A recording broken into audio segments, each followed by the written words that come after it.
Hello दोस्तों, आप सभी का स्वागत है हमारी मिशन पॉसिबल ऑनलाइन क्लासेस में। तो जैसा कि आप जानते हैं कि हमारी यूट्यूब चैनल पर वर्तमान में उत्तराखंड एलटी एवं उत्तराखंड वन देवका की टेस्ट सीरीज शुरू हो चुकी है। और आगामी दिनों में समूह ग से संबंधित जितने और भी वीडियोज हैं, टेस्ट सीरीज हैं, वो भी शुरू होने वाली हैं। देखिए, लेखपाल और पटवारी की जो अभी हाल ही में जो वैकेंसीज आई हैं, इसके संबंध में भी आप सभी को हमारे यूट्यूब चैनल के माध्यम से जानकारी जो है दी जाएगी और इसके लेक्चर्स भी दिए जाएंगे।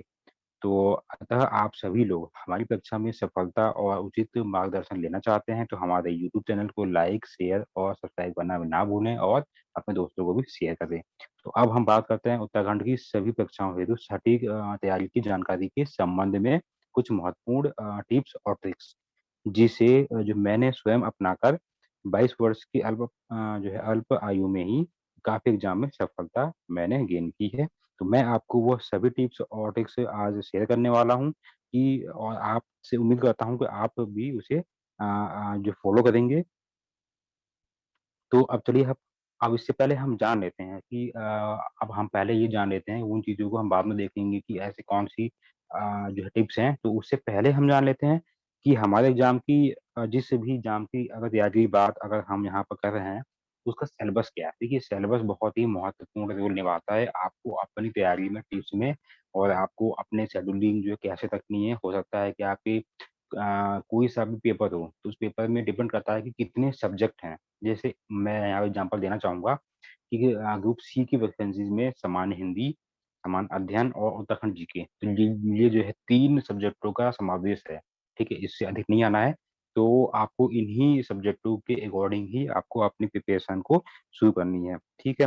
तो और एक बात और ध्यान में आपको रखनी है कि सिलेबस, जो कि किसी भी एग्ज़ाम का सबसे इम्पोर्टेंट जो पार्ट होता है, ये आपको ध्यान में रखना पड़ेगा। और किसी भी परीक्षा की अगर आप तैयारी कर रहे हैं, तो उसके सिलेबस को आप बार-बार देखिए, डेली देखिए, जब तक उसके सिलेबस को आप समझ नहीं जाते। क्योंकि मैंने आमतौर पर जनरली देखा है कि बहुत सारे कैंडिडेट दिए गए सिलेबस को नहीं देखते हैं, कि उसमें क्या-क्या चीज़ें आनी हैं और सिर्फ़ वो जो किसी के भी कहने पे ये बुक, वो बुक लेके और अपनी स्टडी को शुरू जो है कर देते हैं, जिससे कि उनको सफलता हाथ नहीं लगती है। तो हमेशा आज किसी भी चीज़ को शुरू जो है करने से आज पहले प्लानिंग बहुत ही ज़रूरी है। तो देखिए, अभी हाल ही में लेखपाल और ये पटवारी की वैकेंसी ये जो विज्ञप्ति हुई है, तो चलिए इसके संबंध में भी सिलेबस इसका वही है, यानी कि इसका जो सिलेबस है वो जो ग्रुप सी की से संबंधित ही है। तो हम अभी सिलेबस को देख लेते हैं, उसके बाद हम जानेंगे कि ऐसे कौन-कौन सी जो भी टिप्स हैं जिसको हम अपनाकर किसी भी परीक्षा में सफलता गेन हम कर सकते हैं, जिसे मैंने स्वयं ही ये जो है अपनाया था। तो देखिए, उत्तराखंड इंटरमीडिएट और स्नातक स्तर के समूह की परीक्षाओं हेतु सिलेबस, आप इस सिलेबस को आप सभी ने देखा होगा। इसमें क्या-क्या चीज़ें हैं, देखिए इसमें नंबर फर्स्ट है सामान्य हिंदी। आप सभी जानते हैं कि सामान्य हिंदी है और सामान्य अध्ययन, सामान्य ज्ञान एवं सामान्य अध्ययन। तो सामान्य हिंदी आपकी 20 मार्क्स की आनी है और सामान्य अध्ययन आपका 40 मार्क्स का आना है और उत्तराखंड जीके यानी कि उत्तराखंड से संबंधित विविध जानकारी ये है 40 मार्क्स। ठीक है? यानी कि टोटल आपका 100 मार्क्स का जो है ये प्रश्न होना है। तो अब आपको ध्यान में रखना है कि इसमें नेगेटिव मार्किंग भी है। देखिए, इसमें 3 सब्जेक्टों का समावेश है, तो आपको किसी भी सब्जेक्ट को कम या ज़्यादा नहीं समझना है। आपको एक रेशियो में इनको जो पढ़ना है, ये आने वाले जो है टिप्स में हम देखेंगे, इसकी व्याख्या होगी, तो इस बात को ध्यान में रखिएगा। चलिए, अब हम बढ़ते हैं आगे। देखिए, अब ये सबसे महत्वपूर्ण बात यहाँ पे आती है कि देखिए, जो तैयारी जो है कैसे करें? देखिए, ये सारे जो ये 9 पॉइंट हैं, ये मेरे अपने स्वयं के हैं, जिसके ये माध्यम से इसको मैंने फ़ॉलो किया था और मैंने सफलता लगभग हर एग्ज़ाम में सफलता जो है ये मैंने ली है, पाई है। अब आप भी ये 9 में से अगर 9th ये आप अगर नहीं अपना पा रहे हैं, तो एट लीस्ट कम से कम आप 7 इनमें से किसी ये 7 को आप जो है फ़ॉलो कीजिए। डेफ़िनिटली आपको सफलता जो है प्राप्त होगी। चलिए, हम जान लेते हैं वन बाय वन, बहुत ही शॉर्ट वे में क्या-क्या चीज़ें को मैंने अपनाया था। ये सिर्फ़ मेरे अनुभव हैं, जो कि मैं आप लोगों को मैं साझा करना चाहता हूँ, इसलिए ये वीडियो एक ये जो वीडियोज़ है मोटिवेशनल वीडियोज़ है और और ये आप देखने के बाद में अपने दोस्तों को भी शेयर ज़रूर करें। अब देखिए नंबर फर्स्ट पॉइंट है एग्ज़ाम की जो भी तैयारी है वो बिज़नेस की तरह सोच कर करें। जैसे कि बिज़नेस में सफल होने के लिए बहुत मेहनत करनी होती है, बहुत इन्वेस्टमेंट जो करना होता है, धैर्य रखना पड़ता है, बस इन्हीं तीनों का समावेश होता है हमारी एग्ज़ाम प्रिपरेशन में। हमें मेहनत भी करनी होती है, धैर्य भी जो है रखना होता है और investment, investment in the sense कि आपको अधिक से अधिक समय आपको पढ़ाई में देना होता है, ये आपका इन्वेस्टमेंट है, ठीक है? तो ध्यान में रखना है। नंबर 2 पे आते हैं देखिए, हमेशा ऑथेंटिक राइटर की जो भी वो बुक्स होती हैं, उन पर आपको फ़ोकस करना है। इसका मतलब यह है देखिए, अब मैं यहाँ पे किसी भी राइटर का नाम या पब्लिकेशन का नाम नहीं लेना चाहूँगा। आप लोगों ने मार्केट में देखा होगा, आप सभी जानते होंगे बहुत सारी मार्केट में ऐसी बुकें भी हैं जिसमें कंटेंट गलत जो है दिया होता है। आप सभी जानते होंगे तो अगर आपको कहीं से अगर मालूम होता है कि इस वाली बुक में बहुत सारी चीज़ें गलत दी गई हैं, तो उसको आप फ़ॉलो ना करें। अच्छी और ऑथेंटिक राइटर की बुकों को ही फ़ॉलो करें।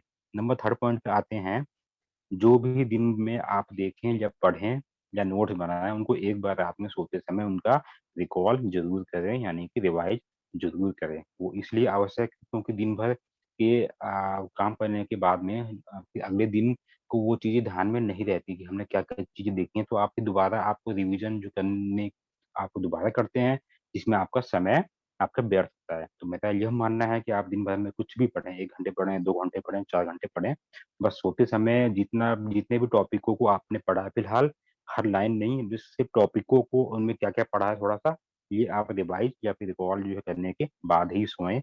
जब मैं जो प्रिपरेशन के समय में था, तो मैंने ये जो ट्रिक्स मैंने स्वयं ही अपनाई थी कि दिन भर में कुछ भी मैंने जो भी टॉपिक होते थे मैं जो है देखता था, समझता, सीखता था और रात के समय जब सोने का समय होता था, तो उन सारे टॉपिकों को रिकॉल करता था। अगर कोई एक भी टॉपिक अगर जैसे छूट गया, माइंड में नहीं आया, तो तुरंत ही उठा और उस टॉपिक को देखा। फिर मैं सोता था आके और फिर से रिकॉल करता था, अच्छा ये चीज़ें भी हैं। तो इससे ये फ़ायदा होता है कि आपका day by day recall system mind में वो क्या होता है विकसित होता है और आपको आगामी वो दिनों में रिवाइज़ अब करने का झंझट जो है छूट जाएगा। शुरुआती दौर में आपको थोड़ी दिक्कतों का सामना करना पड़ेगा, लेकिन जब एक बार रूटीन में आ जाएगा तो आपको कोई दिक्कत नहीं होगी।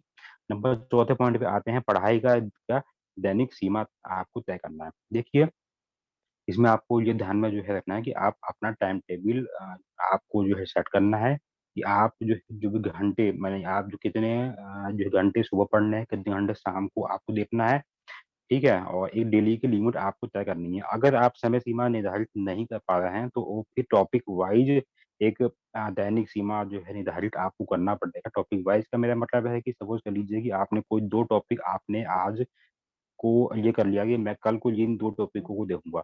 तो उन 2 टॉपिकों को कवर करने में आपको चाहे 2 घंटे लगें, 4 घंटे लगें, उन 2 जो टॉपिक हैं, उसको आप कवर कीजिए। बस 2 ही आपके वे हैं पढ़ने के लिए, या फिर दैनिक समय सीमा या फिर दैनिक जो टॉपिक सीमा आपकी होनी चाहिए। ठीक है? समझ रहे होंगे आप लोग?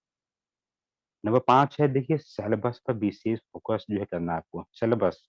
इसके अतिरिक्त चीज़ों पे ध्यान नहीं देना है, इसका मतलब आप समझ रहे होंगे ना मेरी। देखिए बहुत से ऐसी चीज़ें होती हैं कि जैसे कि आपके या जो भी प्रिपरेशन में होते हैं, बहुत सारे हम नेट पे या दोस्तों के माध्यम से हम जानते हैं कि यार ये भी आना है पेपर में, ये भी पढ़ लो, वो भी पढ़ लो, ये भी पढ़ लो। तो इन सब बातों में ध्यान ना देकर, बस आप सिलेबस को देखो और सिलेबस में दिए हुए जो टॉपिक के बेस्ड पर आप उन चीज़ों को जो है समझते जाओ और पढ़ते जाओ और टॉपिक को आप जितना आप कवर करेंगे, आप उतना ही आपके जो होता है ना कॉन्फिडेंट, वो बिल्डअप होगा कि हाँ, मैंने आधा सिलेबस मैंने पूरा समझ लिया है, पढ़ लिया है, आधा ही बचा है।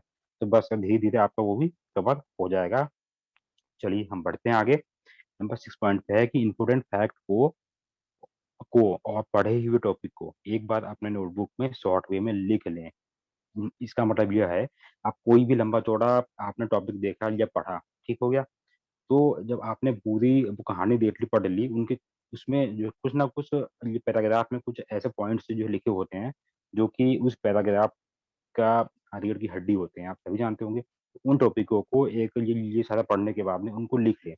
अब लिखने से फ़ायदा आपको ये होगा कि जब आप उन टॉपिकों को जब पढ़ेंगे ना, तो आपको वो सारी कहानी हूबहू उसमें दिखाई देने लगेगी, यानी कि उस वर्ड के इर्द-गिर्द। तो आपको यानी कि फिर वो सारी कहानी दोबारा से उतना समय लगाकर पढ़ना नहीं पड़ेगा। चलिए, समझ गए होंगे आप तो, 7वें पॉइंट भी बढ़ते हैं। फिर 7वां है कि ये पढ़ने का समय निश्चित करें। जैसे सुबह या रात के समय, जिस समय डिस्टर्बेंस जो होता है, कम होता है, तो आप जो पढ़ाई पर फ़ोकस अधिक कर पाएँगे। देखिए, ये तो एक आइडियल समय है, ये आइडियल जगह के लिए बात हो गई, ठीक है? अब देखिए, आप में से जो है, जो भी ये बहुत सारे लोग वर्किंग भी होंगे, फ़ैमिलियर भी होंगे, ठीक है? तो आपके पास हो सकता है कि सुबह का समय बिल्कुल जो है ना हो, या फिर आपका समय बिल्कुल ना हो फिर पढ़ने का। तो आप जिस भी समय, दिन में जिस भी समय डिस्टर्बेंस बिल्कुल नहीं होता है, कम होता है, तो वो एक उस समय को आप आइडियल समय के रूप में आप देखें, चुनें, और उस समय अपनी स्टडी को जारी रखें, ठीक है? और हो सकता है कि देखिए कि आप ये जो 7वां पॉइंट है, ये डिपेंड भी करता है कि पढ़ने के लिए आपके आस-पास या घर या आपके आस-पास की माहौल जो कैसा है। देखिए, बहुत देखिए, पढ़ाई के लिए कहा जाता है कि माहौल का होना भी बहुत ही ज़रूरी है। अगर आप कहीं ऐसी लोकेशन पे हैं, वहाँ जगह पे हैं जहाँ पे सिर्फ़ हल्ला-गुल्ला ही हो रहा है, पढ़ाई का कोई जो है नामो-निशान नहीं है, तो हो सकता है कि जो है हल्ला-गुल्ला में आप भी शामिल शामिल हो जाएँ, ठीक है? तो इसलिए माहौल का होना भी कहीं न कहीं बहुत ही ज़रूरी है कि शांत एरिया हो, ठीक डिस्टर्बेंस ना हो। अगर आपके यहाँ पे लाइट नहीं रहती है, तो आप दिन का कोई समय आप निर्धारित जो है कर लें। चलिए, 8वां पॉइंट पे आते हैं। देखिए, सही मार्गदर्शन या गाइडेंस का आपको चुनाव करना है। देखिए, ऐसे आपके समाज में, आपके जान-पहचान में, आपके स्कूल में, कॉलेज में ऐसे कई सारे लोग होंगे जो संघर्ष करने के बाद उन्होंने सफलता जो है मतलब ली हो, पाई हो। तो ऐसे व्यक्तियों के संपर्क में आप रह के और उनसे जो गाइडेंस आप ले सकते हैं कि उन्होंने कैसे क्या किया, ठीक है? अब देखिए, कि हर समाज में ऐसे बहुत सारे व्यक्ति ऐसे होते हैं, जो जाएँगे, और कोई ना कोई फैमिली से भी होता है, तो बहुत ही अच्छी बात है। लेकिन अब मैं इसमें एक चीज़ और भी जो है कहना चाहूँगा कि अगर आप सभी को मेरे गाइडेंस की अगर आवश्यकता होती है, तो मैं आप लोगों के लिए सदैव मैं साथ में हूँ, और डिस्क्रिप्शन में आपको अब मैंने कॉन्टैक्ट नंबर भी दे रखा है। आप चाहें तो किसी भी एग्ज़ाम से संबंधित आपको जो कोई भी चीज़ समझ में नहीं आती है, तो आप जानकारी व्हाट्सएप के माध्यम से ले सकते हैं।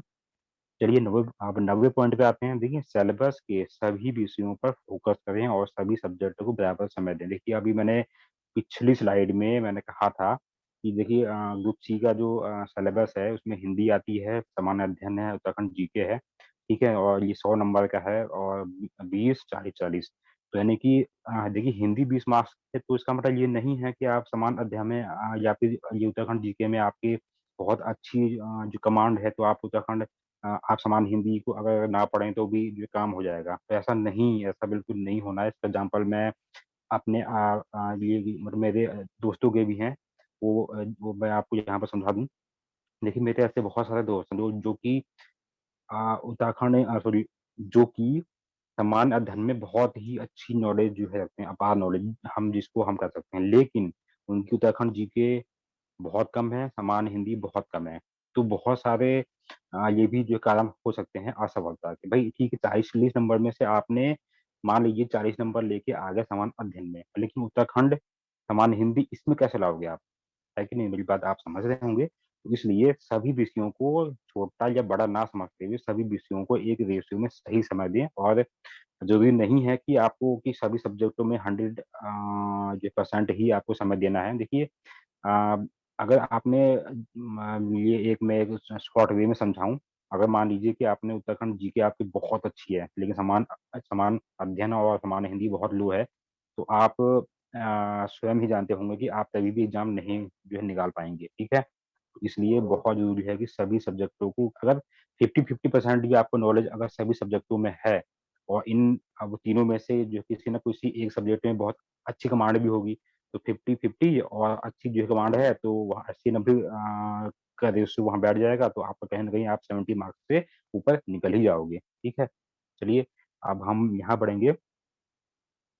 ये तो रही बात जो है कि तैयारी में हमें क्या-क्या चीज़ें हमें करनी है, सीखनी है, और अपने आप को जो कैसे सही रूप में अपनी एग्ज़ाम की प्रिपरेशन के लिए ढालना है। तो अब हम जान लेते हैं आगे कि अब हमें क्या-क्या चीज़ें नहीं करनी है। देखिए, ये सारी बातें ऐसी हैं जो कि आपको हर व्यक्ति या हर कोई जो पर्सन आपसे शेयर नहीं करेगा, ठीक है? क्योंकि समाज में बहुत सारे लोग होते हैं, सफलता तो वो ले लेते हैं, प्राप्त उनसे हो जाती है, मेहनत भी अच्छी करते हैं, लेकिन वो इन चीज़ों को छुपाते हैं कि मैंने किसी को अगर बता दिया तो ये मेरे से आगे जो है निकल जाएगा, लेकिन ऐसी जो धारणा नहीं होनी चाहिए, ठीक है? अब देखिए, अब हम जान लेते हैं कि हमें क्या-क्या ना करें या फिर जो है जो भी क्या-क्या हमें चीज़ें नहीं करनी, ये बहुत इम्पोर्टेंट है। हमें करना है वो तो सब जान गए हैं, अब क्या करना नहीं करना वो जान लेते हैं। नंबर फर्स्ट है अपने समय को बर्बाद ना करें। देखिए, ये बहुत ही अच्छी बात है। एक मेरे ये ग्रेजुएशन के समय में एक मेरे दोस्त ने भी एक लाइन यही कही थी, जो कि वो मेरे लिए बहुत ही मोटिवेशनल हुई।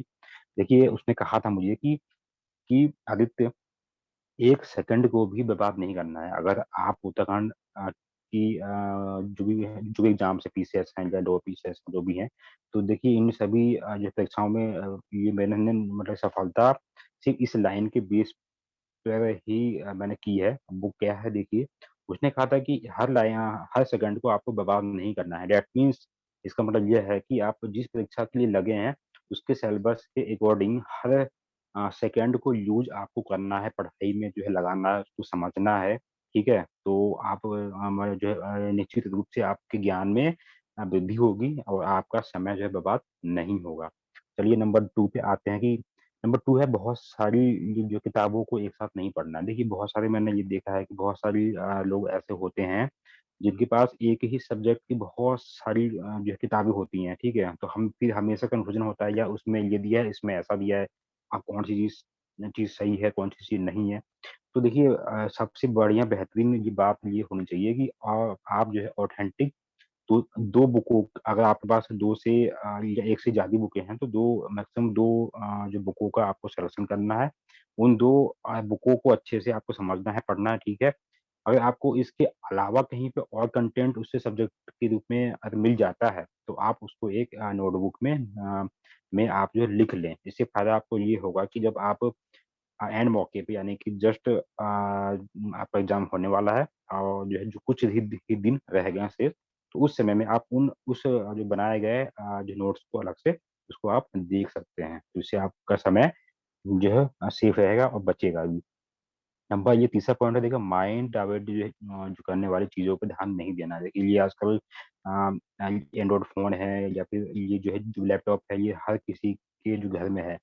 तो सबसे 24 घंटे में मैं तो ये मानता हूँ कि हर व्यक्ति का जो कम से कम लगभग 6 से 7 जो घंटे हैं वो गेम्स में या फिर सोशल मीडिया में वो जाते हैं, ठीक है? तो अगर तैयारी आपको जो आप लोग लगे हैं तैयारी करने में, तो कहीं न कहीं इस चीज़ को मिनिमाइज़ कीजिए। मतलब उतना समय वहाँ ना देके उतना समय आप अपनी स्टडी में दीजिए, ठीक है? जैसे कि आपको मतलब जब तक प्रिपरेशन के दौर में है तब तक आपको क्या है गेम और जो भी है सोशल मीडिया से इससे जो कुछ समय के लिए दूर रहना होगा। सिर्फ़ यूज़फुल चीज़ों के लिए ही आप यहाँ पर जाएँ। मेरा कहना ये है। चलिए आगे बढ़ते हैं नंबर 4 पे। देखिए, सारी लाइनें बहुत ही ज़रूरी हैं, इसको आप लोग अपने ये मतलब अपने स्टडी में ही नहीं, आप अपने जीवन में भी कुछ ऐसी जिसमें ये चीज़ें जो मतलब दी हुई हैं कि आप अपने जीवन में भी आप उसको ढाल के देखिए। देखिए, शुरुआती दौर में दिक्कत होगी, लेकिन एक बार रूटीन जब हो जाता है, बन जाता है ना, तो फिर बिल्कुल लाइफ़ एकदम मक्खन के जैसे जो है दौड़नी शुरू हो जाती है। देखिए, चौथा पॉइंट है कि ऐसे लोगों से दूर रहें जो आपका ध्यान भटकाने की कोशिश जो है करते हैं। देखिए, आप लोगों ने बहुत सुना होगा कि कोई व्यक्ति या लड़का पढ़ाई करता है, उसके दोस्त जो उसके घर पे गए और उन्होंने कहा कि अरे चल आज चलते घूमने चलते हैं, मौसम अच्छा हो गया, ऐसा है, वैसा है। तो वो जो है निकल के चला गया, ठीक है? तो ये जो है जो भी ऐसे शेड्यूलिंग आपको नहीं रखनी, वो आपको अपने समय के अकॉर्डिंग चलना है, ठीक है? अगर आपने ये मान रखा है कि मुझे मुझे 4 से 6 बजे तक मुझे पढ़ना है, तो आप ये जो है 5 बजे निकल के नहीं भाग जाओगे, ठीक है? तो ये भी ध्यान में आपको रखना होगा। चलिए नंबर 5 पे आते हैं। ठीक है, डिमोटिवेट जो आपको नहीं होना है। देखिए, आप जो है ना, आप स्वयं में ही बेहतरीन हैं और स्वयं पर आपको भरोसा करना होगा। देखिए, जो है इस ब्रह्मांड में भगवान ने हर किसी को बेहतरीन स्वरूप जो है दिया हुआ है। हर व्यक्ति किसी न किसी जो है मतलब वे में काम में क्या है बेहतरीन है। तो आप सभी क्या है बेहतरीन हैं। बस आपको सफलता जो है लेने के लिए या पाने के लिए डिमोटिवेट नहीं होना है, बस अपने लक्ष्यों की ओर आगे बढ़ना है और स्वयं पर विश्वास जो है रखना है कि मैं ये जो जो मैं अपनी स्टडी में लगा हूँ, इसमें मुझे सफलता के साथ-साथ में ज्ञान में वृद्धि भी होगी। देखिए, चलिए आगे बढ़ते हैं नंबर 6 पे। नंबर 6 पॉइंट है कि लोगों की नेगेटिव बातों में आपको नहीं आना। देखिए, आपके समाज में, आपके आस-पास में, समाज तो चलिए आपके जो है आस-पास में ऐसे कई सारे लोगों की कहानियाँ आपने सुनी होंगी। लोग खुद से ज़्यादा दूसरों के घर में ध्यान रखते हैं। तो आपके आस-पास में कई लोगों ने आपके फैमिली से या आपसे भी या जो है कहा होगा कि उनका बेटा तो जो प्राइवेट जॉब में लग गया और तुम भी सरकारी जॉब के लिए यहाँ प्रिपरेशन कर रहे हो, तुम्हारा समय बेकार लग रहा है, इतना आसान नहीं है, ऐसा है, वैसा, बहुत टाइम लगता है ये। ठीक है, उसकी बात हम मान लेते हैं, लेकिन उसके बाद हम ये कैसे मान लें कि हम जो है पढ़ाई छोड़ दें? भई हमने बचपन से लेकर अभी तक हमने जो है जो क्या किया बताइए आप? हमने केवल जो है पढ़ाई ही तो की है, हमने स्टडी की है, उसके अलावा हमने जो है कुछ भी नहीं किया है। तो इसलिए ऐसे लोगों से आपको दूर रहना है, उनकी नेगेटिव वाली बातों में नहीं आना है, उनको हाथ का जवाब जो है दे देना है। ये ऐसा वाक़या मेरे साथ में जो है कई बार हुआ था जब मैं अपनी स्टडी के समय में जब मैं था तो आस-पास के जो है कई सारे लोगों की मतलब जॉब लग गई, कैंपस प्लेसमेंट हो गया बिना किसी जो है मतलब किसी प्रिपरेशन के। तो वो लोग जो है जो भी कहा करते थे हमसे कि आपको तो ये 6 महीने 1 साल हो गए आपका सिलेक्शन नहीं हुआ, उनका तो देखो उनका बेटा हो गया सिलेक्शन, वो तो वहाँ जॉब करता है, दिल्ली गया, मुंबई गया है, ऐसा है, वैसा है। थोड़ा-सा अजीब-सा लगता था लेकिन नहीं मतलब कि हमें जब हम एक लक्ष्य की ओर हम बढ़ रहे हैं ना, तो हमें उससे हिलना ही नहीं है। हमें आगे बस बढ़ते जाना है, कहना तो लोगों को का तो यही ये समाज क्या है कहने के लिए है। ये बात आपको हमेशा माइंड में जो है रखनी है। ये समाज जो सिर्फ़ जो है ये बातें बनाने के लिए है और कहने के लिए है, ठीक है? बस आपको स्वयं पर अपने जो है जो फैमिली पर वो का विश्वास करना है और आगे जो है बढ़ते ही रहना है। तो आई थिंक कि आप सभी को समझ में ये बातें अच्छे से आई होंगी और मुझे आशा है कि आप सभी अगर ज़्यादा नहीं है तो कम से कम 70-80% भी आप मेरी बातों को अगर फ़ॉलो जो करेंगे आप लोग निश्चित रूप से आपको थोड़ा समय ज़रूर लगेगा लेकिन मैं 100% कह सकता हूँ कि आप तो सफल होंगे और हो सकता है कि बहुत जल्द ही होंगे क्योंकि अभी हाल ही में इतनी सारी वैकेंसीज़ हैं और 2021 का जो ये समय है इसमें इसके जो खत्म होते-होते कई सारे एग्ज़ाम जो है हो जाने हैं। तो कहीं न कहीं आपका सिलेक्शन भी होना है, तो इसलिए हमेशा जो है पॉज़िटिव रहिए और एग्ज़ाम जब भी मतलब कि हो आपको जो है किसी भी एग्ज़ाम से घबराना नहीं है। देखिए मैं ये जानता हूँ कि हर व्यक्ति जो है घबराता जो है काफ़ी है और क्योंकि इसका एग्ज़ाम्पल मैं एक और देना चाहूँगा। देखिए मेरे कुछ मतलब दोस्त थे, जब उनको ये मालूम चला कि मैंने सिविल सर्विसेज़ यानी कि यहाँ पीसीएस की प्रिपरेशन शुरू जो है मैंने मतलब स्टडी जो है शुरू मेरी हो चुकी है, कर दी है। तो वो मुझे जब भी मिलते थे, मुझे एक बात ही कहते थे कि यार बहुत पढ़ना पड़ता है, कैसे होगा मेरे बस की नहीं है मेरी तो जॉब यहाँ पर कंपनी में लग गई है, बहुत सही है, ठीक है। तो मुझे आज भी उनकी बातें जो कान में सुनाई मुझे लपट देती हैं, लेकिन अब वो मुझे देखते हैं तो उनको जो बहुत ही गिल्टी फ़ील होती है। वो सोचते होंगे कहीं न कहीं कि ये सही था, मैं जो है लगता है आज मैं वहीं कंपनी में हूँ, वहीं पर हूँ और ये जो है कहाँ था और मेहनत जो है करके ये कहाँ से कहाँ निकल गया। तो बस ये सारी बातें हैं, कहानियाँ अ, के रूप में आप इसको लेके अपने जीवन में उतार लीजिए। अपने लाइफ़ को थोड़ा-सा जो है मतलब कि हार्ड बना दीजिए। ऐसा जो है ना कोमल बनने से जो है जो कुछ नहीं होगा, थोड़ा-सा हार्ड बनाइए क्योंकि देखिए वातावरण जो हमेशा बदलता रहता है। अगर आप कोमल बने रहेंगे तो आप कहीं न कहीं आपको आपकी हार निश्चित है, आप हार जाएँगे। इसलिए हार्ड बने रहेंगे, तो कहीं न कहीं आप हमेशा सजग रहेंगे और फिर जीतेंगे।